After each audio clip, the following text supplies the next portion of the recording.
A salvação em Cristo não está restrita a uma nação. Povos de todas as raças, tribos e nações poderão, sim, converter-se ao Senhor Jesus. As leituras de hoje aprenderemos sobre isso.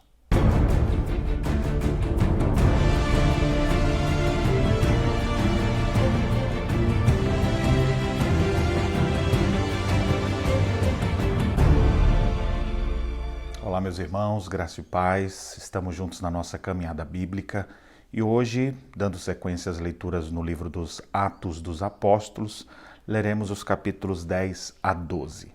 É muito interessante porque nessa etapa o evangelho chega aos gentios. Lembra que eu falei lá em Atos capítulo 1, ali a chave do livro, dizendo que eles seriam testemunhas de Cristo em Jerusalém, Judéia, Samaria e até os confins da terra. No primeiro momento, no território dos judeus, e agora vai chegando aos gentios. A Bíblia narra então a história de um homem gentil chamado Cornélio. Ele era centurião da corte italiana, e esse homem então teve uma visão, e através dessa visão ele deveria ir atrás de Pedro. Ele mandou então seus servos irem até Pedro, e Pedro, na mesma ocasião, também teve uma visão. A visão de Pedro era que um lençol cheio de animais imundos se levantava e descia, e ele ouvia a voz de Deus dizendo: Pedro, mata e come. E Pedro dizendo várias vezes: Senhor, nunca comerei coisa imunda. E Deus respondia: não considere imundo aquilo que Deus purificou. E aquilo aconteceu por várias vezes, até que Pedro ficou pensando: o que será o significado disso?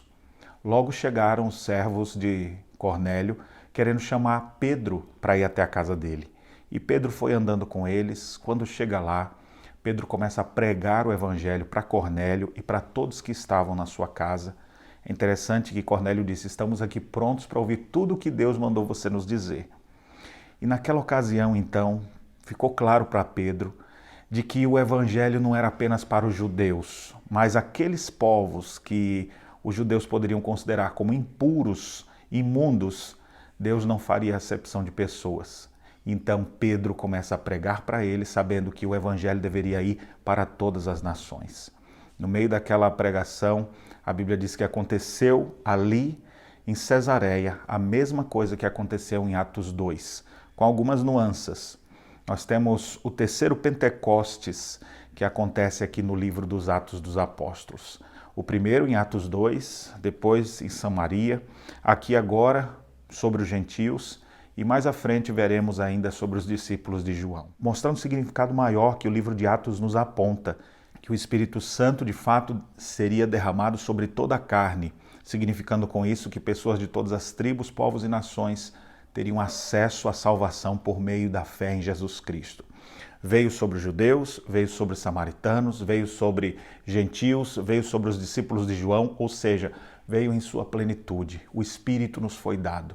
E agora, no poder do Espírito, a igreja avança pregando a palavra de Deus. E pessoas das mais diversas classes, pessoas das mais diversas culturas, ninguém está acima do Evangelho, mas o Evangelho é o poder de Deus para alcançar todas as pessoas, em todas as etnias, em todos os povos da terra. As leituras de hoje nos mostram que nós devemos ter amor para com povos distintos dos nossos, pois Cristo pode converter pessoas das mais diversas culturas. Também devemos lembrar que aquilo que Deus considera puro, o homem não pode deixar imundo. Deus é aquele quem nos purifica, quem limpa o coração humano, e Ele tem chamado muitas pessoas para isso. As leituras de hoje também nos mostram que o Pentecostes foi cumprido, o Espírito Santo habita em nós. Não estamos órfãos, o Espírito habita no coração dos crentes. E agora eu pergunto para você, você está envolvido nesse processo de expansão do reino de Deus? Tem pregado o Evangelho para todas as nações, para todas as pessoas? Você pode fazer missões do outro lado do mundo, mas também do outro lado da rua. Você pode pregar para os seus colegas, para os seus vizinhos, para os seus amigos de trabalho, para os seus familiares e também para pessoas que você nem conhece. E assim a igreja avança proclamando o Evangelho. E ela avança com esperança porque o Espírito de Deus habita o coração dos crentes. E é Ele quem convence os homens do pecado, da justiça e do juízo. Portanto, proclamemos a palavra de Deus. Vivamos o Evangelho de nosso Senhor Jesus Cristo, fazendo discípulos de todas as nações. Que Deus abençoe sua vida e as reflexões nesta quinta-feira.